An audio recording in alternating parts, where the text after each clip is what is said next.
next item on the agenda is yours, so I'm glad you got here, because I was trying to figure out, how am I going to make the introduction since I'm not the phone? Where's Ray? He's supposed to be here. Isn't So he? he's not here, but she's here in Oh, her you're place. here in his stead. Yeah. I'm sorry, I forgot to write your name down. That's okay. Michelle Covert? Michelle Colbert? Yes. C-O-V-E-R-T.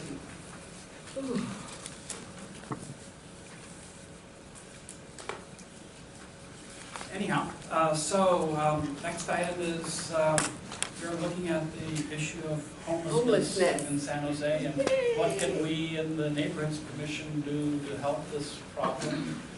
Realizing that it's a very big problem, and much of it is outside of our jurisdiction. All of Some it. of it is All of it. Some of it is perception in the neighborhoods and Yes. the fear of not in our backyard, or information sharing, and so you get to go take it from here. Yes, it was like something I agreed to step into, and I'm still very passionate about the subject. But it is a monumental issue we have just throughout California and across the United States, although we have a decreased number. I first want to thank some of my members here. I want to thank you, Larry. You sent some wonderful information. I want to especially thank Keith and Dave.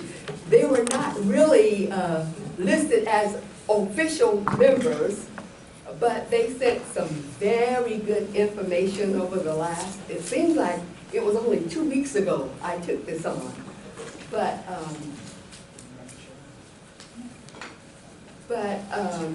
Pete wrote something today, and I'm going to actually start out, that was yesterday I think he wrote that, Pete. And what Pete was saying is that before we really drown ourselves, we're going to pass it on and stay out of here. And we have such little jurisdiction, and I actually had met with a homeless woman. I had gone to a city council meeting. I had gone to a Board of Soups meeting, and they continued the matter. And what I found out, especially with Rich, I want to thank Rich too. And by the way, he probably told you he was not going to be able to come tonight. Yeah, today is his son's birthday. But everybody worked as hard as they could. Linda came, and Linda, I'm going to give you, I've got on here, I want you to give the ideas. I'm not going to take those ideas that you laid on the table that were very, very good, and probably the only thing we can do. You know, when I look at all of the information we received from Michelle, and it was like no matter what we attempted to do or what we thought we could do, the bottom line ended up that our best job, the best thing we can do as a commission in Moss is to educate, get the information we can to disseminate it to our own neighbors, to our neighbors, and to try to educate them on the issues surrounding homelessness. Educate them about the number of veterans, for instance, and educate them about the number of children sleeping in their cars. It is just, it's just a real overwhelming task that will go on ad infinitum. And I think Pete gave us the best idea to go on and give it back where it came from. And in the interim, Moses, I had a 45-minute discussion with Moses, and that was one of the issues Moses had a problem with. It was the lack of jurisdiction for us as a commission to really do anything. And of course, the day after that, he called the clerk, and he's resigned. But he had some other issues he discussed too. But that's too bad. I thought he had some wonderful ideas coming in from the faith community and what the faith community can do. But another thing we can do, and then I'm going to let Linda speak, is we can attend the meetings, the city meetings, okay, to ask them what can we do to support them. And there's the county meetings. Yeah, the county and the city, because they are now collaborating together, okay? And do I have any questions before I turn this over to Linda? Because Linda had other ideas coming from her community. So two things. One is that we have an ad hoc committee, and we have to be careful how much information goes to the ad hoc committee, because we don't want to violate the Brown Act by getting too many people involved. So we did an account, we got 9 people involved, which was less than the quorum, so we're fine with the Brown Act. I don't have to do any public apologies for anything. On the other hand, in the future, we have to be a little careful not to have other people, when there is an ad hoc committee, to make sure that other people don't join in, because that can violate the Brown Act by getting too many people involved. Yes, in fact, I think I misunderstood her, because if you remember, she was telling us the differences between what we can do as a full commission versus the leverage, how we have more leverage as a ad hoc. But I had no intention actually of going over and beyond the supermajority or whatever, you know, So, I didn't. Okay, so saying everybody wants to volunteer to help, and it's appreciated. Oh, like I say, I've got 2 people who jumped on, and they never really put their name down as official people. Marie had some input, but Marie was kind of pushing it onto us, you know, with her ideas. But they had, you know, they actually thought it out a lot, and Dave came up even with formulas and stuff that looked to me like engineering type formulas. I guess I don't even know what Dave does, but I have a feeling he's an engineer. No. But Linda, I'm going to pass it on to you, because you had some wonderful ideas about what transpired in your local neighborhood association. I don't know if I can even talk because I have laryngitis, so. Get the microphone close. I'll get it as close as I can. Well, I don't even remember exactly, but we just were so frustrated, I think, with what was going on. But I think our biggest chore is going to be bring the information back to our communities and bring their concerns back here, so we all know and we can share.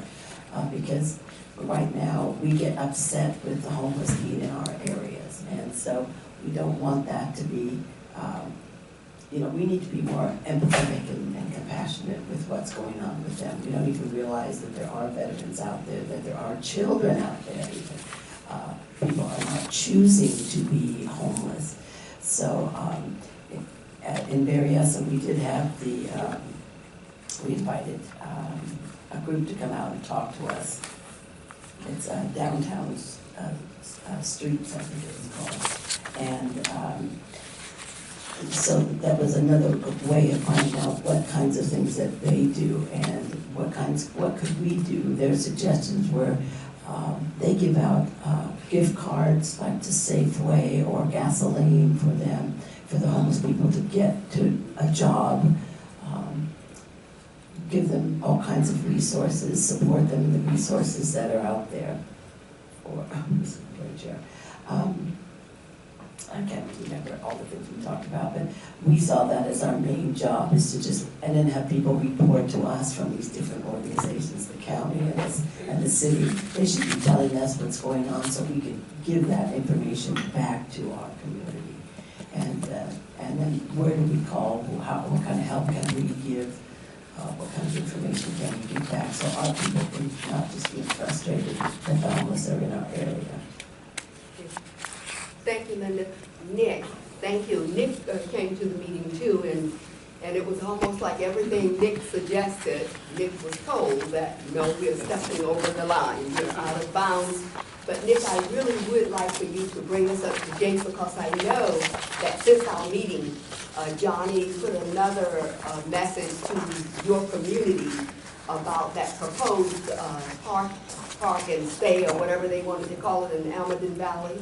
And so I'm going to let Nick tell you about that, although there isn't really much you can do. Well, I'll have to plead a little bit of insanity as it relates to the second message, because I don't think I saw it, and maybe most of them. However, I did see some information that touched on many of the areas that we met and spoke about, including alternative style housing. I think maybe the presentation will cover that. Alternative kinds of housing, including mayor's proposal to convert existing dilapidated motels into housing, as well as temporary housing of a unique sort, that is a low-cost sort. I apologize that I didn't see in one of the message. Could you enlighten us, or? Yes, it was up, what he was doing, he was commending everybody in your area for speaking up about this issue and letting them know that no, they were not going to be using that area for people to park and live in. I think I may have seen that one, Yes. but I thought maybe you were referring to something further. No, that was it. Okay, and then you have Michelle, you have a presentation also on what the city's up to? Yes, Is that- yes. Yes, I think so, and if there are questions, ask me. I've just got a ton of information that will probably be good for you, but it's not information we can use. Sure, okay. So if I can get started, yeah, my name's Michelle Cover. I'm with the Homeless Response Team in the Housing Department. I'm here in place of Ray Bramson. He extends his apologies, but he's at a neighborhood association meeting regarding permanent supportive housing for formerly homeless individuals. So what we'd like to do is give you a little bit of an overview on our homeless census, the numbers of homeless that were counted in our most recent homeless census, and give you an update on some of the strategies, both short-term and long-term, that we are either implementing or in the process of implementing here in the city for our homeless residents. So homeless census is done every other year in every city and county in the United States. And the homeless census is mandated to be done in January, the end of January every other year. So our homeless census was conducted in the January 27th and 28th here in the city of San Jose and the county of Santa Clara. In our city count, we enumerated 4,063 individuals. It's actually a 15% reduction from the 4,770 that were found in the 2013 census.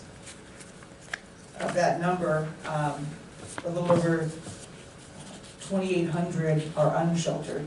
The remaining number are in the current emergency and transitional housing programs, but 2,810 were unsheltered during that 2-day period when we did the count. A particular area that we concentrate our homeless census workers on.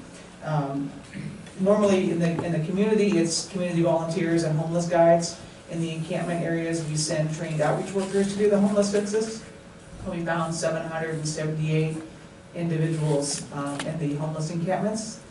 That's a 37% reduction from 2013, when we found over 1,200 individuals living in encampments. In 2013, primarily they were along creeks and waterways, so a little less visible than what we see in our communities now. Should we mention Right. too, there are some encampments that you don't have shown there, like along railroads? Sure, freeway yes, underpasses? exactly. There So are a whole bunch of others exactly, there. they're a little, in 2013, they were mostly along creeks and waterways, and now you see them in railroad areas, parks, edges of shopping centers. In the For middle of example, the you mentioned floor. various, I know there has been one at the edge of that CVS pharmacy parking lot. Just some key information on some of the subpopulations of most note. We did count 498 veterans, and a little over half of them are sheltered, so 52%. As note, in the east side area, there is a homeless shelter targeting veterans, so there's 125 beds in our community. So we do have some homeless shelter services for veterans and other services in our community. 503 homeless youth, transition age youth, 18 to 24. And a little over 1,400 chronically homeless adults, which means a chronically homeless adult is someone who has experienced homelessness for an extended period of time and has some form of disability. The barriers that our homeless individuals report to us, because part of the homeless census is an in-depth survey with a group of the homeless individuals we interact with. And at this time, 69% report not being able to afford the rents. You know, we have $2,300 as an average for a one-bedroom apartment. 57% report not having sufficient income. Landlords now want generally three times the monthly income or rent for income. And what's not on the slide is 21% of homeless people report having a pet, and we know that pets can be a barrier for some landlords not wanting homeless people to reside in their units. We have had some success in partnerships that we have been involved with. You mentioned Downtown Streets Team. We had a contract with Downtown Streets Team and also a partnership with the county when we worked on the Story Road encampment. And that place-based project housed 177 individuals. And that was, again, a collaboration between city and county funding. And the Housing 1000 project of Destination Home has housed their goal was to house 1,000 chronically homeless individuals. And they're at about 964, so they're very close to that target of reaching the most vulnerable homeless adults with disabilities in our city.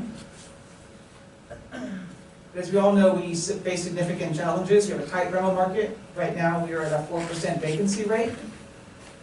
The cost to build new facilities average $4,000 per unit.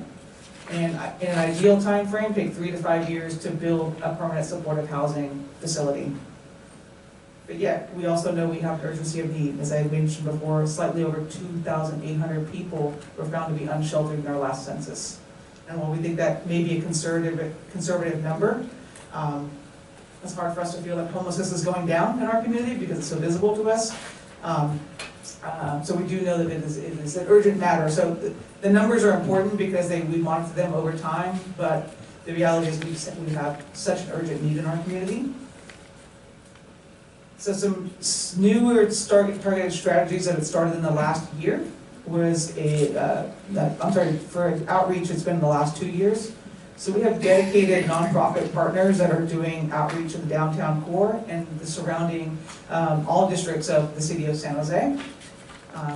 We have significant funding to pay for case management for chronically homeless adults to be in housing, because the reality is it's more cost effective to house people with a permanent subsidy and case management than to have them on the streets and using public services, such as our police department, our jails, and our hospitals.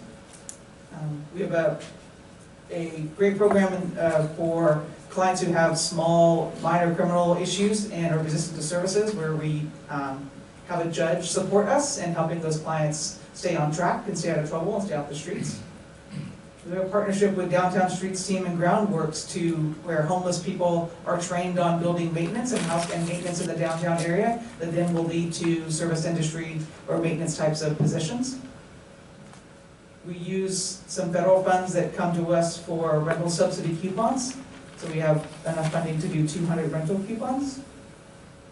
And we are working on a project called Transition in Place, where developers set aside units using a subsidy from either the city or the county to pay the rent initially, while the clients work towards becoming self-sufficient, with the goal that after a period of time with services and a rental subsidy, they can take over that unit and be able to pay for that unit themselves. So some short-term interventions for the urgent needs that we have right now with the number of people living on the streets and the pending El Nino. We're very concerned about the wet weather because of the fact that we've had a drought. We have a lot of homeless encampments along floodplains. We are working with nonprofit partners and the faith-based community to every extent possible to encourage them to use their religious institutions as short-term shelters in the cold weather time periods. As you mentioned earlier, the idea of using underutilized or dilapidated motels and going in there and using them and creating on-site services and security for short-term housing for homeless individuals. We are also exploring providing mobile hygiene and support services to people while they're on the streets, because there are not, at this time, enough places for homeless individuals to go in and take a shower and do their laundry. So while that's not a long-term solution, people need that on a daily basis to take care of their well-being. As you mentioned earlier about safe parking programs, the city is exploring a safe parking pilot project with 30 families or individuals living in cars, providing case management and security and helping those individuals become housed again. The theory is that people living in cars have some form of income to pay for the car, have an ID, so less barriers to leaving homelessness. And the other project that was recently approved was a transitional community. It's our version of a tiny home model where we would use modulars that meet California building code, because our building code is one of the strictest in the nation, to temporarily house people in a transitional community where 6 to 8 people would live in each modular, and the modulars would be in groups of 100. So we're looking to at least start with one project of transitional communities. And then the permanent next steps, again, where we said it takes time and funding to build permanent supportive housing. The housing department in the city of San Jose is committed to funding $40 million worth of permanent supportive housing units. Either the city of San Jose and the redevelopment agency did a great job of building over 17,000 affordable housing units for the working poor and low-income individuals, but the most vulnerable homeless people in our community, the lowest income, the homeless, they can't afford the affordable housing units, so we are looking to build those. And I think of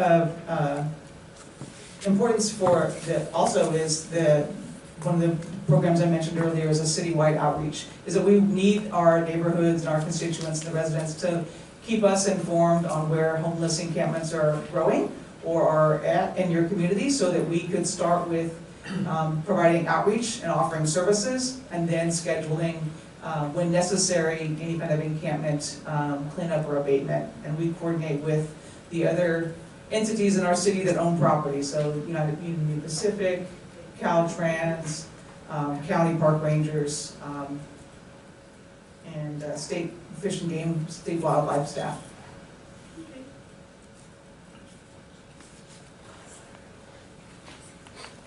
I went too fast through that. That was a great deal of information, so please let me know if you have any questions, and if I can answer them now, I will. If there's something that I need to do some further research, get back to you. Yes, I'm sorry. Outreach at homefirstfcc.org. Home First, that's Santa Clara County? Yes. Okay. So do you want to summarize first, or should I start taking questions? You can start with them because they may. Okay, so Juan? So I have two questions. One is, Microphone, please. sorry, I have two questions. The first is the mini units. Will those, will families be able to utilize those? Let's say it's a homeless mother with 2 homeless kids.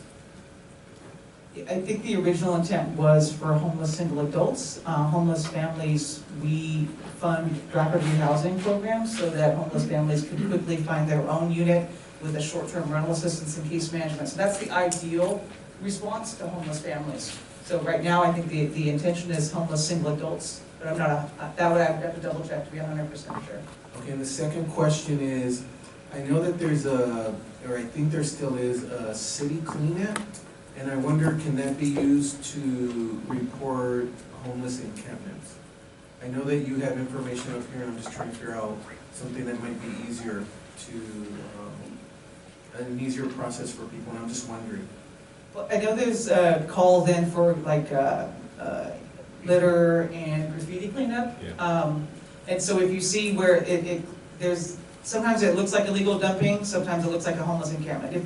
I would err on the side of caution if you believe somebody is currently residing there, then contact the hotline either through phone or through email. In email, it might be easier to give as much detailed information on when you see people and what you see, and that will generate an outreach visit to that particular location. If it's clearly, a bunch of mattresses, a bunch of furniture, it's unlikely that a homeless person without a vehicle drag those items there, then I would call for the litter cleanup or the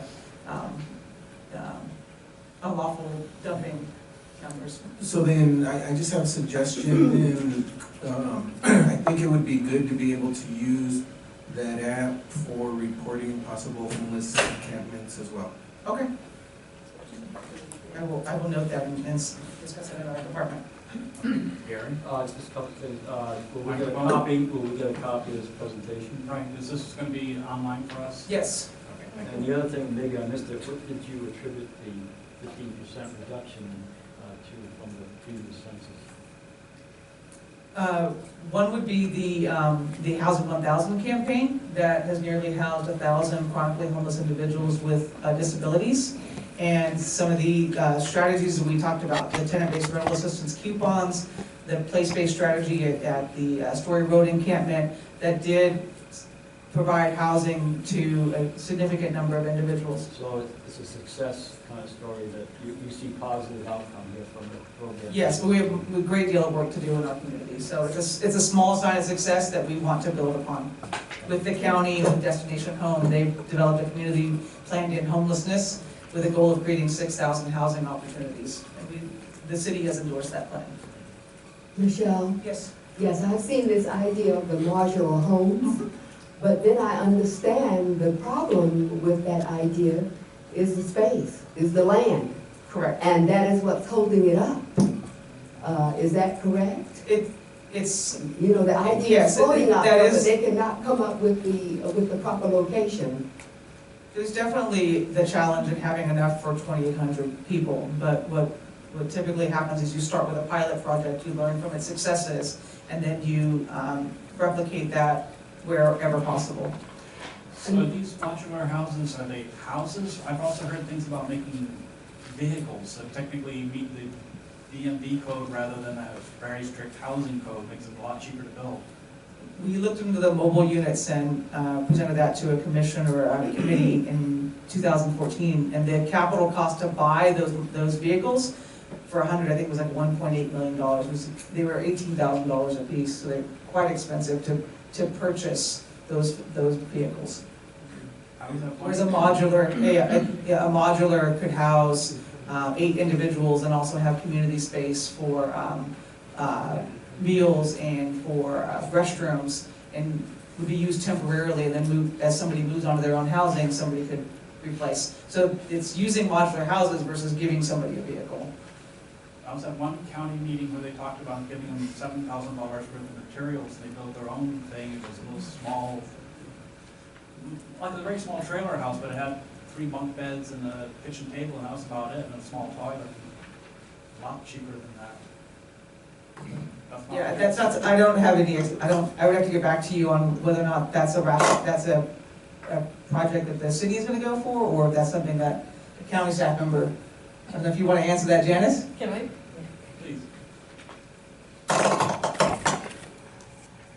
So the, It takes 10 seconds to turn on. no? Yes. Okay, so the county on September 15th approved, I think there was like, a slate of recommendations that the Housing Task Force had also approved, and one of them was a pilot project to construct it's a mini house on wheels. It's $10,000 is what they cost, and there's a company in Las Vegas that makes them, and has kind of come up with this prototype. And the Gilroy Compassion Center is going to try to, we'll look at it, and if it could be replicated, and if it's feasible and meets codes and everything, then it possibly could be used for a village. But that was one of the but you're right, if it has wheels on it, DMV it takes care of it. It's not as restrictive as the zoning codes and code enforcement.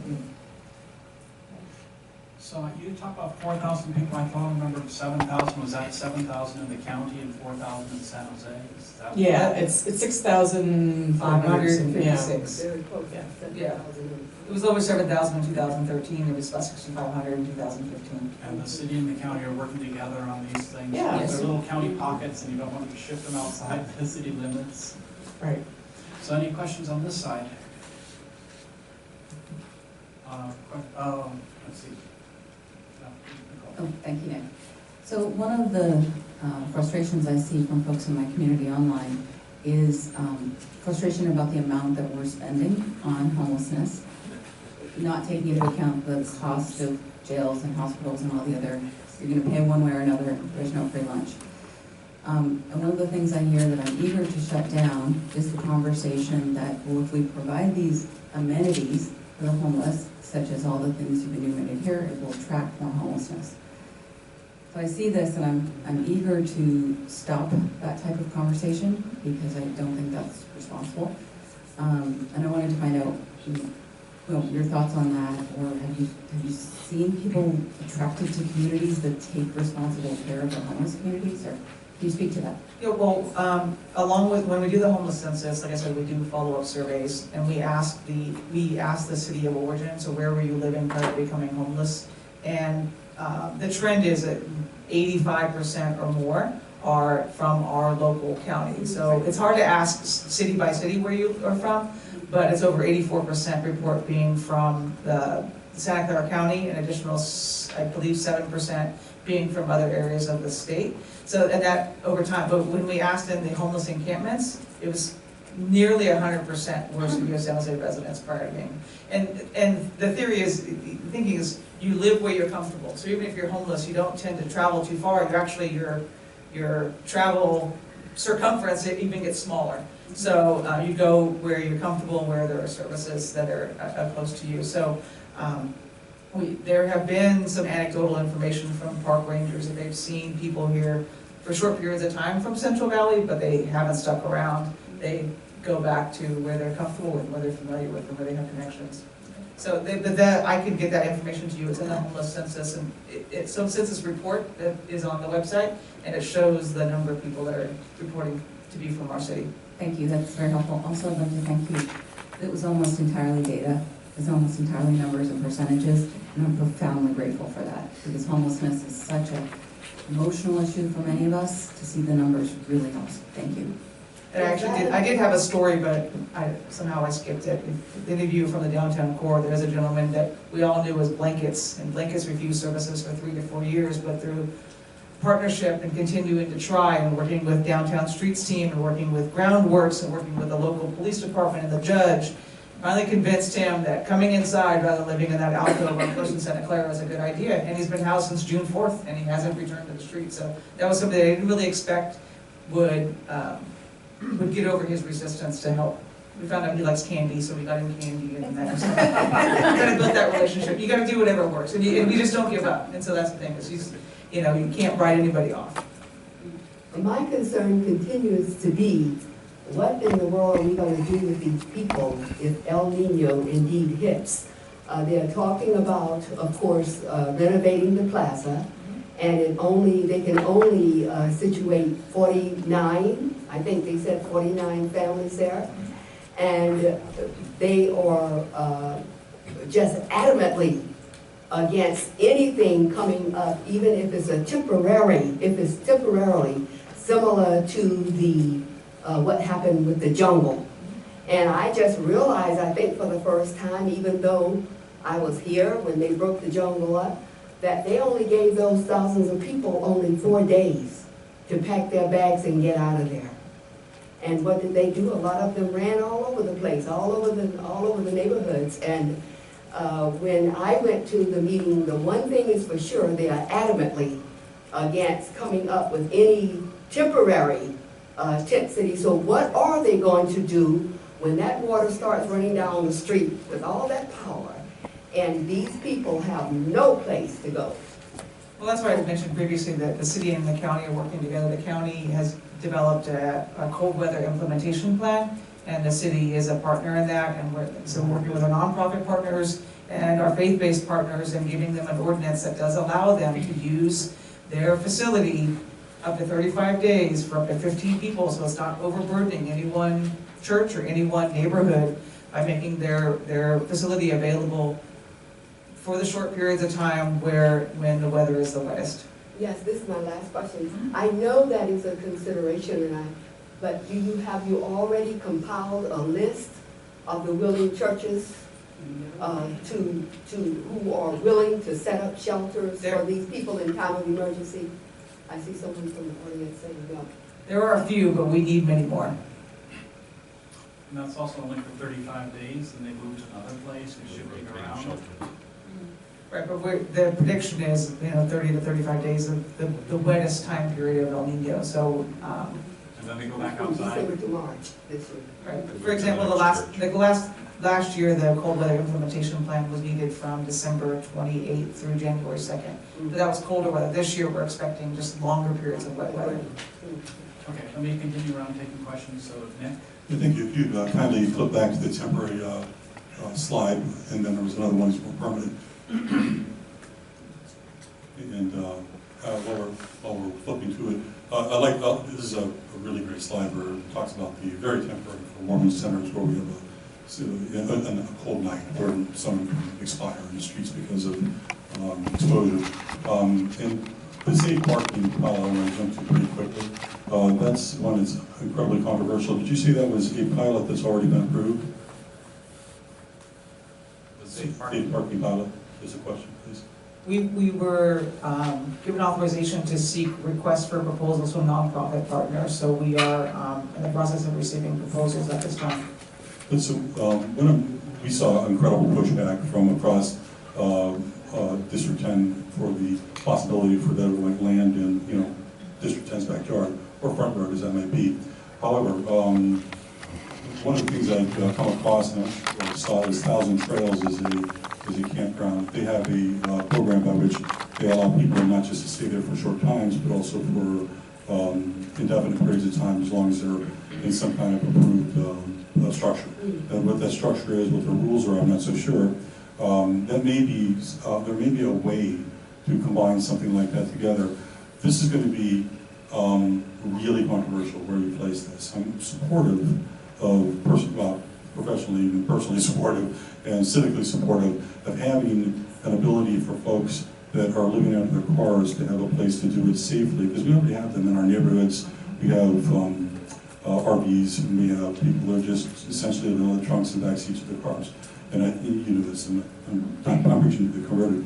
However, 14% in our last homeless census. 14% in the last homeless census were living in vehicles. That's a heck of a lot. So having them concentrated solves one problem, creates another. So you had mentioned something about administration or sort of an oversight of that. That pilot needs to be articulated, both where it's likely to be and also what the rules of engagement will be. That is, what kind of administration, what kind of legal oversight, what kind of, is it going to be officers, SJPD officers on secondary employment that'll be paid to administer and oversight, or will it be something other than that? Much like we had the drone issue last year, where there was a very well-articulated plan that developed out of the engagement between this body, the Neighborhood Commission, and the SJPD. I believe that it'd be very helpful to have a very well-articulated plan, as this will impact our neighborhoods and our communities. And we're used to controversy, so folks understand what it is, and if it's acceptable, and if there's oversight, they won't see all the negatives, or it is all negatives, where there'll be concentrated criminality, concentrated problems, and a jungle plopped in their front yard. People see that, it would be very difficult. It'd be a very difficult engagement for everyone, and the worst of all will be for the homeless, because they won't be served properly. Then transitional communities are kind of an extension of that, whereby it's not in the out of cars, but it's in some sort of structure that is one step above, perhaps, an automobile. So it needs to be more than a bullet on a chart that describes, and also a lot of hearsay and naysay, which is what we've often done so far, and then a lot of unspinning of in newsletters from Councilmember Chambers and others across the city. So far, it's communication hasn't been well articulated enough, I think, and I think the thinking is there. I think that there's a lot of great ideas here, and I think that there's a lot of merit in this deck and the decks we've seen before, but we need to figure out how to articulate that better to the community, or you're going to get a heck of a lot of pushback. Okay, thank you. Matt? Pretty brief.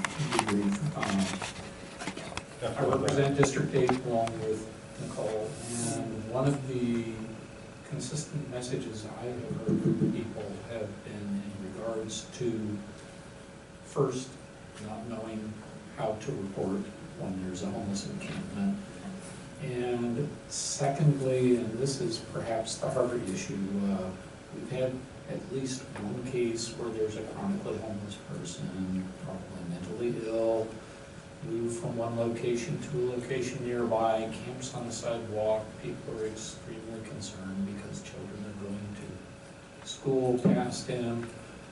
People didn't know who to call. They called the police, they called the council office, they called everybody.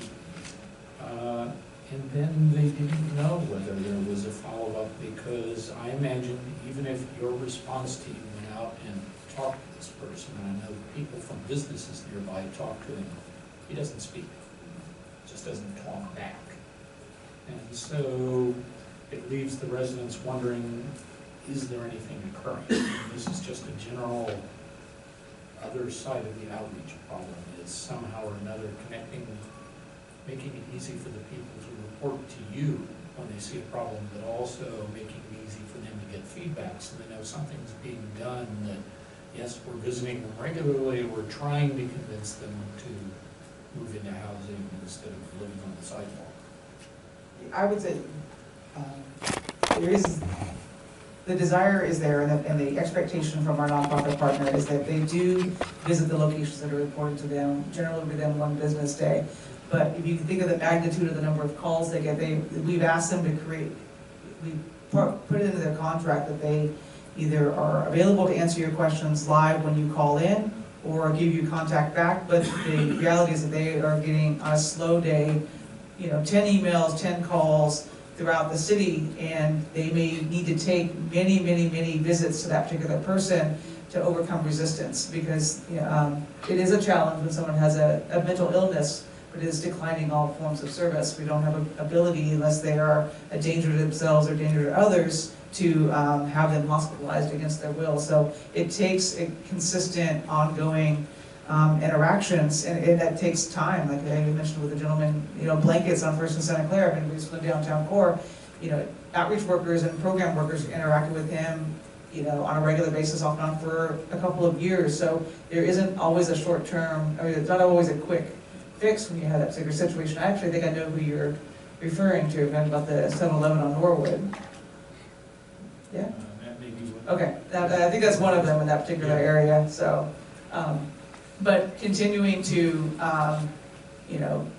call in, especially if you see somebody and they move, so that we keep track of, and our outreach partners email us, and we have contact with them every week, if multiple times per week sometimes, about which locations are causing the most concern or most dangerous activities happening there. But if there's a dangerous activity or illegal activity, reporting the illegal activity to the police. If you report homelessness, they're going to want you to contact the hotline.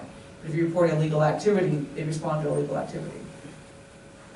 Any questions here? Let me go to the audience, and you want Gail and then Robert? I'm sorry, also one thing, I think that, the main concern about the neighborhood commission is what can we do on a small scale, on a large scale. Exactly. So one of the documents that I drafted in this past year, and getting feedback from our nonprofit partners that were doing encampment outreach, was ways in which you could partner with those organizations to help them with items that they need in serving the homeless in the encampments, and a resource guide that is given out to homeless individuals. We print this in English, Spanish, and Vietnamese, so rather than giving a person, a one-page flyer, this thing folds out to 11 by 17, has a multitude of resources in our community to serve low-income and homeless individuals. So I brought some copies of that. Okay. You want to go first? Hi, my name is Gail Osmer, and I'm an advocate. Use the microphone. Okay, I'm Lauren, sorry. I don't like microphones. Is it on? You can pick up and carry it around. No, I if you don't like them. Is it on? Do you hear me? Yes. It is? Oh.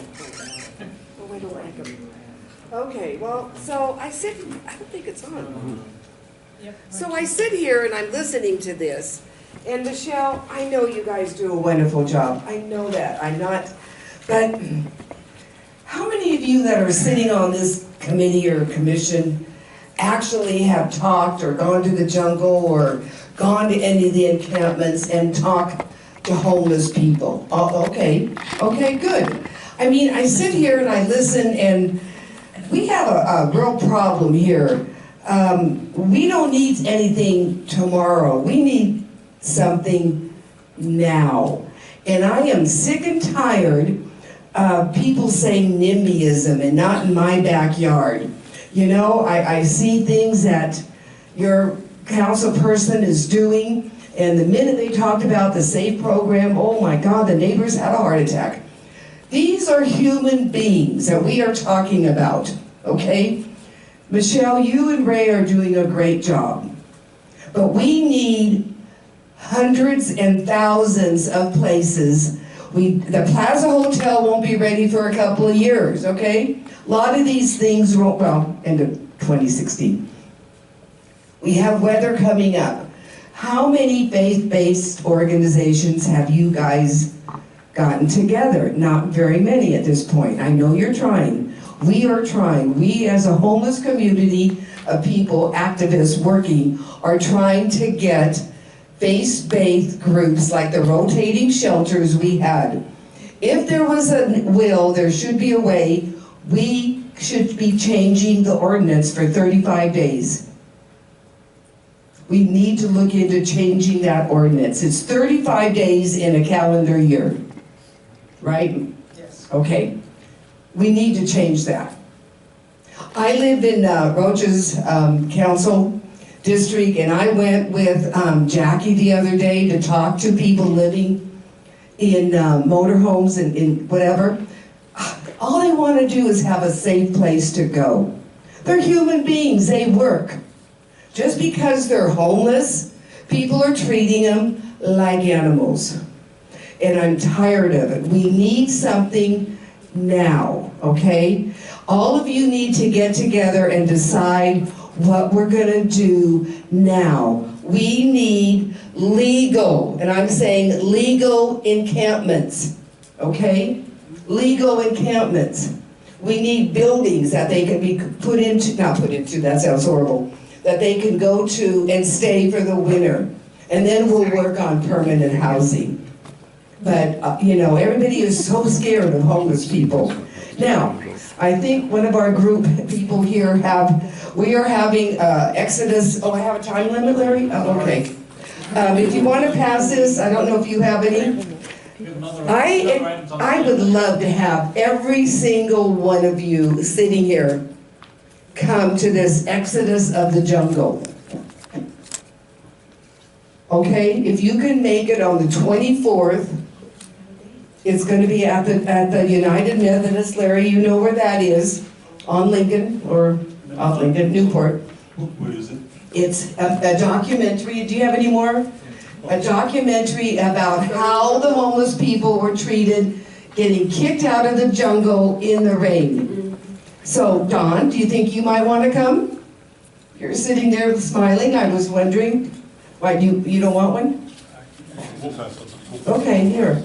So, I understand 500 people showed up at San Jose State. we had a wonderful premiere at San Jose State.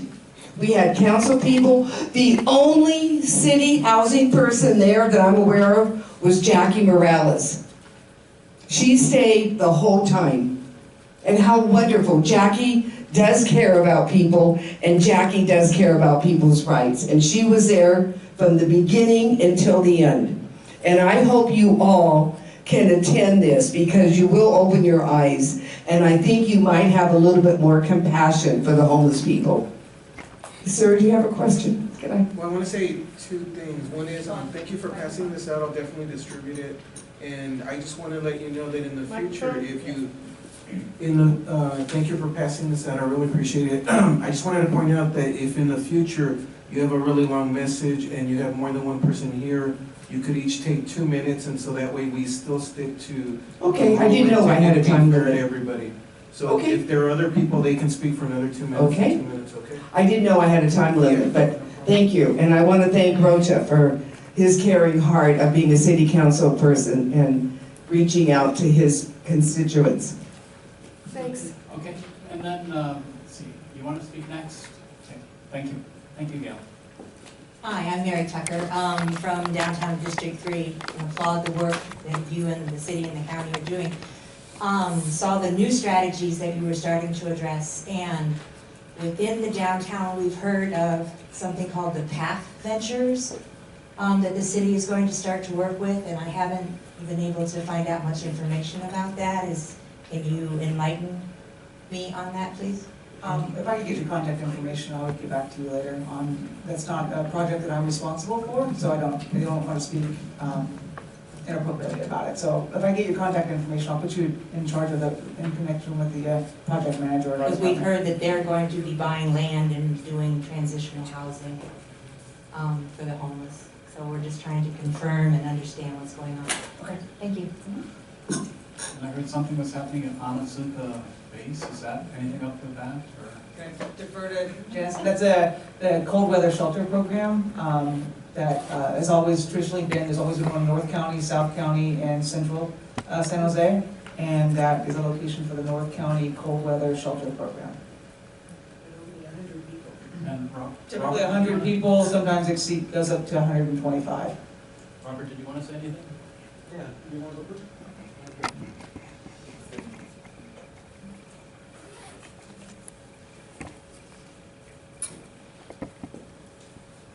Okay, Robert Gary here.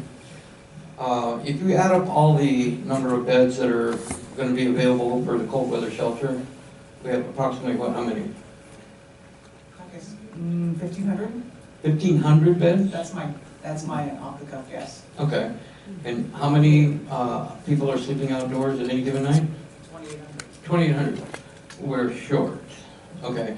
And everybody's talking about calling in and reporting in homeless.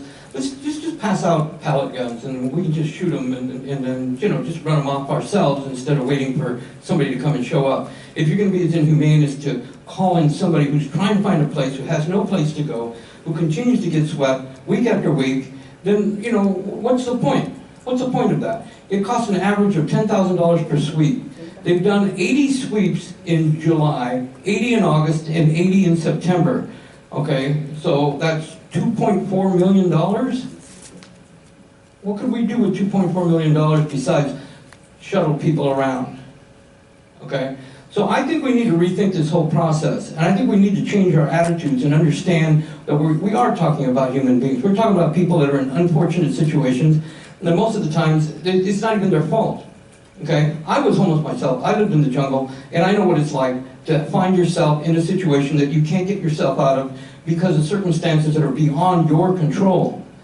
I had a business. I was making $200,000 a year until the manufacturer decided to move out of the country, out of my control. I had several $100,000s of equipment that I used for my business. I ended up losing it, all of it, because I couldn't afford to pay my rent on my storage facility. I couldn't pay rent on my business location. I couldn't pay my employees. I couldn't do anything. I ended up losing my house. I ended up losing my family as a result of all this. Now, I'm not an alcoholic, and I'm not a drug user, and I'm not a mental patient. I have a very good control of my facilities. I'm an intelligent person. I can articulate very well, and I'm representative of many of the people that are out there that are homeless, that are victims as a result of high cost of rents, closures of properties where they exist, illnesses in their family or themselves, loss of jobs, just domestic violence, divorce.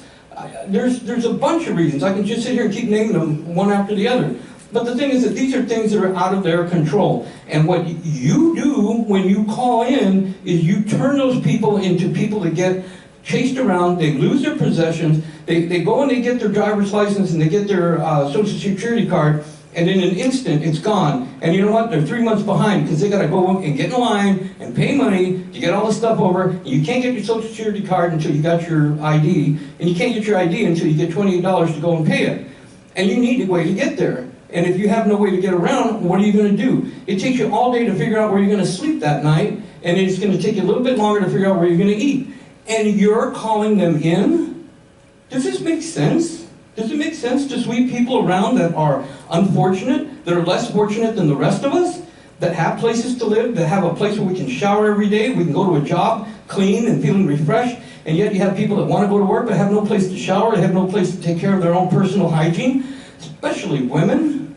All you women understand this, okay? I understand it. I'm not a woman, but I understand it, okay? So what I'm saying is that we need to rethink our position on this. We need to stop criminalizing and victimizing these people. Me, okay? Stop doing that. Let's rethink this whole process. Let's give them a place to go instead of chasing them with no place to go. Give them an option. Give them a place to go. Defecating, urination is a biological function. It's not a choice. If you take away that choice from people, if right now every one of you had to go to the bathroom and that bathroom was closed, what would you do? Where would you go? What if you went down to the street and they said you couldn't You couldn't use the restroom unless you bought something and you forgot your wallet. You didn't have your credit card. What would you do? Where would you go? And if you go around here at night after 2 o'clock when the bars close, trust me, people that live in houses are urinating and defecating in the streets. And the people that are homeless are getting blamed for it. When people get their homes or their businesses broken into, who do they blame? The homeless. Who do they blame when there's vandalism, when there's graffiti? The homeless. The homeless don't spread out graffiti. They have no reason to do that. And the police know exactly who these people are because they know who the tags are, and they know it's not the homeless people, but you know what? They don't do anything to change that attitude. They continue to propagate this stereotypical view that homeless people are criminals and they're deranged and they're alcoholics and drug addicts. It's wrong. Please, change your minds, change your attitudes, and let's educate the public instead of giving them this, feeding them this fear-mongering of how they're going to continue to ruin our city. They're citizens and they deserve a right to it too. Thank you. Could I ask the speaker a question? Sure. Can you be kind enough? Absolutely. Yeah, it's, I appreciate your passion, also your experience behind that passion. What do you think of the short-term plans that were shown, if you don't mind putting it up again, some of the shorter-term plans where there's a place for folks to go that have cars, and then perhaps those that don't, and putting up those kind of short-term approaches? Is this in the right direction? Everything helps. Okay, I'm going to tell you something. I go and I speak before schools all the time. And when I go to high schools, I tell them this. We could solve the homeless problem tomorrow if we wanted to. And they don't understand what NIMBY is. And this is what I tell them. If every person that has a backyard were allow one homeless person to put a camp in their backyard, a tent, and live back there, we wouldn't have homeless people living all over the place. We would solve the problem. But the reason why it doesn't work is NIMBYism, not in my backyard. So when you talk about all these different things, and you talk about even the difficulty in a parking program, the parking program that they pointed out is right by the police department, correct? The one on Mission? Sites haven't been finalized, Robert. Yeah, that's the one we're looking at. Maybe not finalized, but that's what we're looking at. The other site that they looked at was over behind Kelly Park, where the park rangers live. You know, nice and secure for everyone else. You know, but the thing is that you've got people that are undocumented, people that, you mentioned yourself, 14% of the people that are homeless are living in their cars. It's a very small percentage, 14%. And if you look at how many spaces are being planned, and you consider even 1,500 spaces, you're not taking care of the need. We need something immediate. And that's my point, is that we need to deal with this with the immediacy that it deserves, because we do have a crisis and we do have this pending storm. We have the luxury now of being able to plan for a disaster rather than wait till it happens. We have people that died from the cold, from being out in the cold. We can avoid that. We can plan that. We have time to think of that. Okay? Rather than just say, call it in, sweep them around. Let's tell them where they can go. Let's give them a place to go. Let's declare a crisis and get people indoors. Thank you for your positioning on Thank you. stuff. Well, we need to get going on about it. Yeah. So I just want to make sure that the audience understands that the Neighborhoods Commission definitely selected this as an item for our work plan because we, like you, want to see that there would be no homeless in San Jose, and it troubles us. You know, we thought about the kids and people like you, and we definitely thought, how can we help? How can we help the situation? What can we do? And so we appreciate your feedback and you citing the urgency, and I would say, you know, definitely keep making recommendations and definitely work with the presenter here so that if there is a solution that we can support, we can choose to do that, right? Yeah, if we could do legal encampments or sanctioned encampments or something like that, at least people would have the pressure removed from them. Again, if you had to move all your belongings every 72 hours, what would you look like after a month? I mean, what would your mental state be? Okay, so that alone, an encampment where people feel safe and they don't feel like they need to be packing up and moving all the time, would provide some level of sanity and allow people to then start working on their individual problems, start getting jobs, and start, you know, integrating back into society. So let me put it a different way. My hope is that there will be a solution that the Neighborhoods Commission can, or a proposed solution that the Neighborhoods Commission can strongly recommend to the City Council. Yeah, at least one encampment in every one of the 10 districts, that would do it. Thank you. More? No, just, oh, okay. Thanks. Thank you. My name is Phil Mastrocola, and I'm here on behalf of an organization called Housing for All Alliance. It's a group of advocates recently formed, about almost 100 of us, and we've also included 11 different organizations, which I won't name. However, I had responded to an email from Michael Fallon, who helped us co-sponsor this film at San Jose State about a week ago. He forwarded an email from Norma, and I responded to it today, but you probably didn't get it, asking if I could come and speak about the film and invite you guys to this next one, because you had requested that. So if I can get an additional minute, I would appreciate it.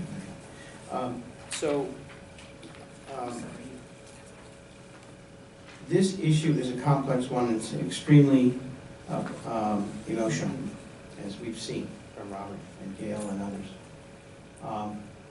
However, it is not impossible to solve. In my estimation, it does take a lot of different working parts, and it's not going to be one thing. The ultimate solution, in my view, is that it's going to take all of us. We have worked with Michelle and with Jackie and with Ray, many of us advocates, faith people, and also the service providers around the closure of the jungle, going back, I think, over a year now. And I want to acknowledge that the housing department is probably the one spot in this city that understands this problem. It is working on this problem and has shifted, because there's a new leader in the housing department. The shift has focused, the focus has shifted. The emphasis has shifted. And yeah, we're talking about Jackie. But they took some ideas that we brought in. One of them was a safe parking program. The safe parking program works. The study that I brought in, and they looked at, has five cities that have safe parking programs that work to varying degrees. The one in San Diego serviced the last, I think, 2 years, 1,400 people. 1,400 people. This program is a pilot program. It will serve 30 people. Now, we understand it's a pilot program. We understand we got to make sure we kick the tires and it works. That's cool. We also have the transitional community.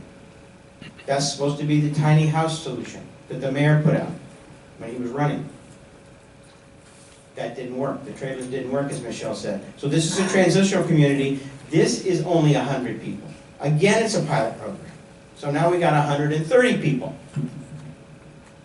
That's not the housing department making that decision. That's the lawyers making the decision. The lawyers are saying that this stuff is very, very dicey and we shouldn't do it unless we're sure. So let's be clear about this. We all want to solve the problem.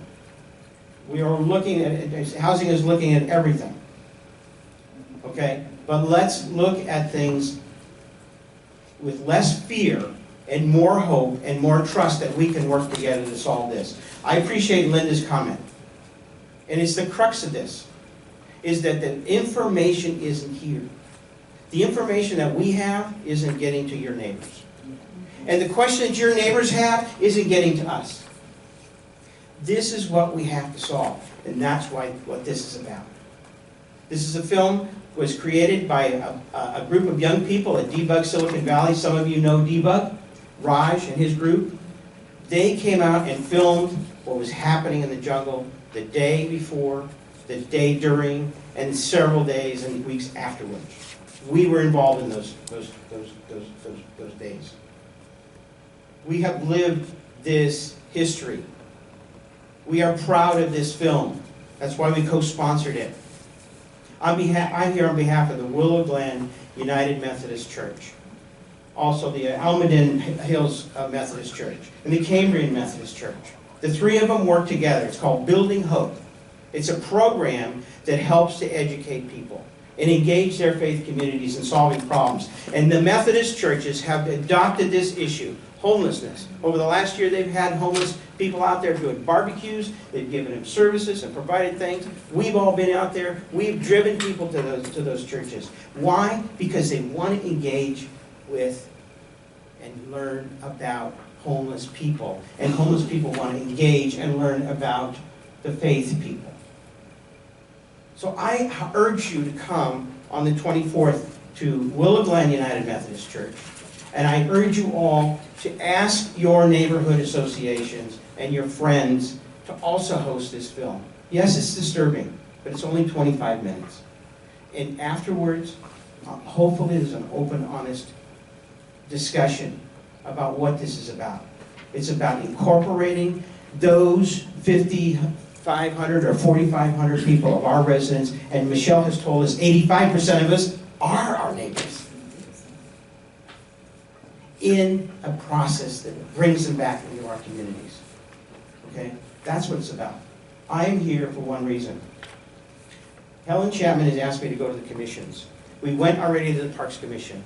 We're coming here to this commission to say we are here to offer you support and help, educating you, helping you, and supporting the housing department. Okay? That's what we're going to offer.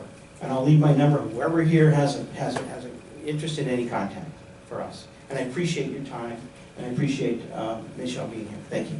And it's a week from That's Saturday at 2. At 2 o'clock. Yeah, And Saturday you know, at 2. I'm going to keep up to about 2,000 people in my neighborhood. Is that Go okay? for it, baby. Okay. And Is it online? It'll be online at the Housing for All SV Facebook, Housing for All SV on Facebook. That's where it is. And then you can call Susan Smith. But it's not viewable online. Oh, I'm sorry. It is not viewable. Okay, so let me answer that question. It is not viewable online because the filmmakers have decided that it's too important for people to see this in a safe place. It's too important for people to see this in a place that is got some support, it's got some people there that can talk about it. Robert was on a panel last week, and he talked about it. We had the filmmakers on that panel. We had other advocates on the panel. We had homeless people on the panel. We had a guy who's been for 30 years fighting homelessness in San Francisco, Paul Bowden. He's now has a regional effort which he is focused on the Bill of Rights in California, Oregon, Colorado, and Washington. A lot of information. That's what people need, information. So he doesn't want it online. Okay. Can I make a comment? Yeah, so I appreciate your comments about us being a conduit for communication to neighborhoods and back again, and to learn from each other. I do understand why I asked you whether it would be online or not, so I could see whether that could be probably better presented face to face. Give me a second. However, I have to perk up a little comment earlier, and I'd be happy to speak to you afterwards. If you make a comment like that about you solve homelessness tomorrow by putting a tent city in everybody's backyard, you're building a wall. And you're building, give me a second. If you wish to speak again, Larry will help you out. I'm very supportive of the short-term interventions, the long-term interventions. I'm very supportive of homelessness abatement as I'm on the subcommittee. But that's a wall. And you'll get incredible pushback from anybody who is a homeowner or resident about a statement like that. It's a wall that you just don't, in certain settings you may want to use that one. You're not putting a tent in my backyard, but I'd be very supportive in placing and having a well-cleaned, well-lighted place for folks to go, and that might even include me someday. So the conduit of information has to feel property. We have to be level-headed about this thing as well, and put together a well-articulated plan. And I want to know where the proposed locations are going to be. It shouldn't be a secret. And I want to know, and so the community needs to know. They also need the rest of the story. This is the rest of the story. All they're getting right now is this might get dropped into the corner of Almaden Road and whatever the heck the other. Almaden Road and Camden Avenue was a wrong location. It was the wrong location. It was misinformed. and it stirred people up, and that's why, So- that's why Jackie is saying, we're So not are gonna give people's locations now. backyards. No, I mean, Yeah. seriously. So are people's I mean, backyards. it's- So what I'm describing is the way to properly build this conduit is a little different than being pejorative or. Yeah, I think I can speak for Robert, who will say, there is a plan, and there is a plan, it's not people's backyard, it's a plan to do legalized campsites. And I'm just gonna say, just one more second. The legalized campsites are working, but they're not working in San Jose, because they're not legal in San Jose. They're not perceived to be legal by the city attorneys. But they do work in Ventura, California, they do work in Seattle, Washington, they do work in Las Cruces, New Mexico, they do work in many, many cities in this country. Why? Because those city leaders have the courage to say it is more illegal to criminalize homeless people and to push them around than it is to create a campsite that is safe, that is secure, and cooperates with law enforcement. It just happens to have a variance and a waivers. Joe can tell you, we can waive those ordinances that we pass. If we pass them, we can waive them. Thank you. Very briefly, I just wanted to ask that we add this to our budget conversations in the spring. So everything resolves around the budget. And we've closed that cycle. I think we're all in violent agreement about the urgency of the issue. The funding to do the things that are needed simply may not be there. So ask this body that does have input into the budget, whether it's part of our formal responsibility, but we can include this. We make recommendations to the city council and mayor, and you're recommending that we include something. That we include this on the list of things that we discussed for that letter. Very quickly, because we want to get on to the other items. So the conversation's going on for a while, and I like to talk too, but I'm Marilyn Rogers. I'm president of the VEP Community Association, which is 2,400 homes along Branham Lane. I'm also the current chair of the District 10 Leadership Coalition, but I'm not here speaking for them, but I am here to support our particular representatives on the council, because I did just get very brief information, and I don't have the background, so I don't want to go into it in detail, but I'm very concerned about the issues that you brought up, Norma, about jurisdictional issues for the commission. Because I was one of the ones who was very excited, very supportive of the commission delving into issues regarding homeless. It's probably one of the largest concerns we have in this community, and we all need to be putting our energies toward that. So that's what I want to encourage all of us at the commission, and I'm including myself, because I'd like to come and at least participate in the audience. The commission is the conduit between government at the city level and our neighborhoods. You've got a vital role. I'm sure the housing department will support that issue. What mechanism you use to do that, please, a priority has to be education. The reason I'm saying that is 2 years ago, Ray had just been appointed to his current position. He came to our community association at our request to give a presentation. Most of the folks that are out there are good people. Please understand that. I think you all know that. But they are afraid, and I'm so appreciative of our advocates being here today, because we need more of this. We need more conversations, but people in the communities are afraid for a variety of reasons. Not having enough information about homelessness is number one. The other issues that are going on in our community with home burglaries, vehicle robberies, etc., thefts, etc., is very prevalent in my particular neighborhood. Branham Lane has really been an area that's had a lot of issues with homeless. There's 3 different city council districts along Branham. They've all had some issues in that regard. When the jungle closed, they came to Branham Lane. We've got waterways, Guadalupe River, Canoas Creek. We've got freeway underpasses, overpasses, lots of brush, trees, etc. Makes nice encampments. We understand people are looking for safe areas to live that are homeless. We need to look at these short-term interventions. We need to be speeding up a plan, which thank you so much, Nick, for your consideration and bringing up those issues. We don't have 2 or 3 years. We need to do it now, as they're saying. So whatever we can do to expedite educating ourselves and taking that back to our neighborhoods, I think that hopefully you'll consider that as a priority for the commission, and thank you for your consideration. Okay, So let us wrap this up and try to figure out where we go from here, because that's one of the questions, what can we do with this information? So I would suggest right off the bat that I have not seen this film. However, I'm sure that it will be a powerful film. I'd like to see it as soon as possible, certainly can. It may be something that we could recommend where there are so many community centers throughout the city that have enough facility in order to show something like this in the setting that you wish to show it in, whereby there's an audience of people that will be reacting and not just online. At some point later down the path, it may make sense for the filmmakers to decide to do more of a broader exposure of this online. But I can see the point of having the impact of something like this be in a room full of 5 people, or 55 people, or 5,500 people. You're going to get more affect from this and more impact from this. So maybe we could make a recommendation that the film be shown at community centers throughout the city, and that those community centers be made available at no cost, as there always generally is a cost, albeit and often there's got to be a secondary police officer present if the audience is so certain size. Something like that could get exposure out, and if we could advocate that, that would be a powerful thing, I think. Excuse me, can I ask you a question? very, very quickly. Okay, I'm sorry, Mary. Why would you say a police officer? Well, the reason I mentioned police officer is just strictly because When you have a visitor, when you have a community center, you have to have a official, and it does not have to be police, but you have to have some. No, it does actually. Be a city employee, actually.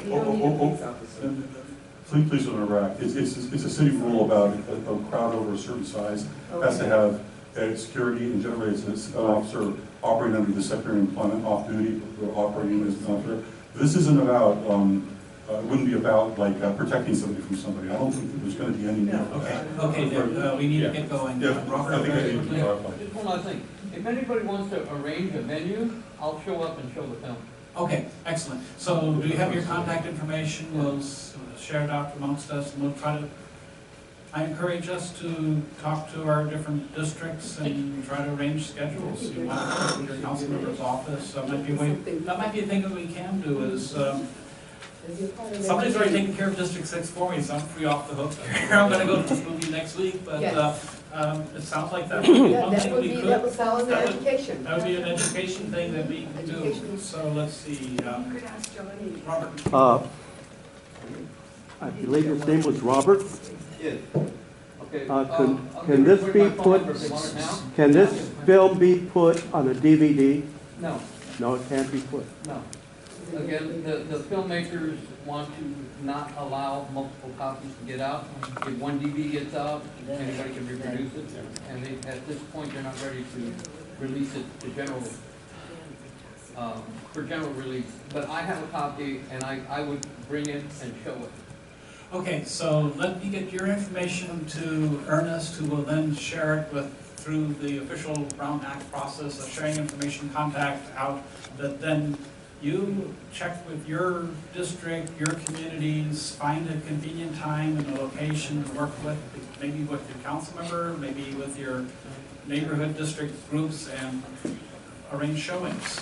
I think that's one thing that we can do. Yes, absolutely. And as part of the communications, that is one thing that we can do. That's the easiest thing to do, put it on a DVD. Beyond that, do you want to continue having your subcommittee? Would you like for us to come back with maybe a written proposal? Take the ideas that have been laid out tonight? Yes. And we can come back, Linda and Nick, you all for that? I would be, too. Yes, okay. Be careful not to exceed the 9 well, people on the Brown Act. So nobody else. We've got 2 ex officio members. Right. So we have the list on that email that you have, so those 9 people, okay. and it's fine, and, come up with a short draft, and we'll go on from there, yes. For your information.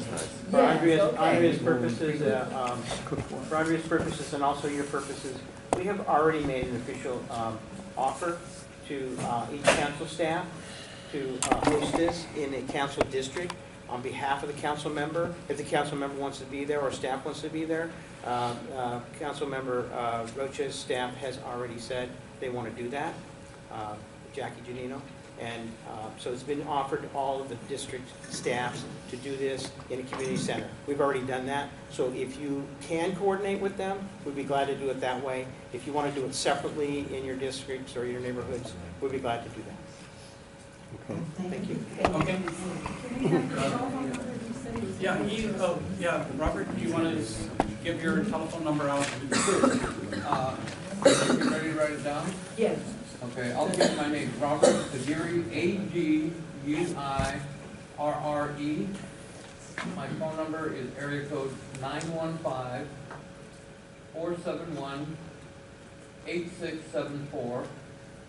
And my email is Robert_J_Aguirre, spelling my last name, @yahoo.com. Thank you. Thank you. Okay, moving on. Let's, yes. Yeah, I just want to make sure I understand the way we're moving forward and also emphasize that one of the roles that the commission can play is to make a recommendation to the council. I understand we will conduct outreach. And in terms of what Norma will do, is it to go in the committee, develops a set of recommendations that then we will support, or is it to review recommendations from the housing department and decide whether or not and which we also support? I think we can discuss. Right now, it is for her to write up a little short letter of what our recommendations are, of what we can do on outreach. That's correct. Because we're very We limited. actually support the housing department instead of. And share Right. information, but it's not that we are going to go through and review what the housing department does. That's right. We're not doing that. We can. So then again, I'm just trying to understand. So we are not supporting what they're doing, we will draft our own recommended solutions? We are This is not. for us, this is for us. We would Right. recommend to our group here what we should do. What okay. should we do as commissioners, go back and forth, and how are we gonna communicate? Thank you. You're making recommendations How we to can- us that's on how we exactly are going to right. do things. Okay. We are not writing a letter. Thank you. We're not writing a letter to mayor and city council That's suggesting. exactly right. Lisa, We are yeah. talking, these are notes to ourselves That's correct. on how to do outreach and how to communicate with the things and how to coordinate these things. Right. Okay. Okay? Thank you. Okay. I figured this would be the main item of the agenda.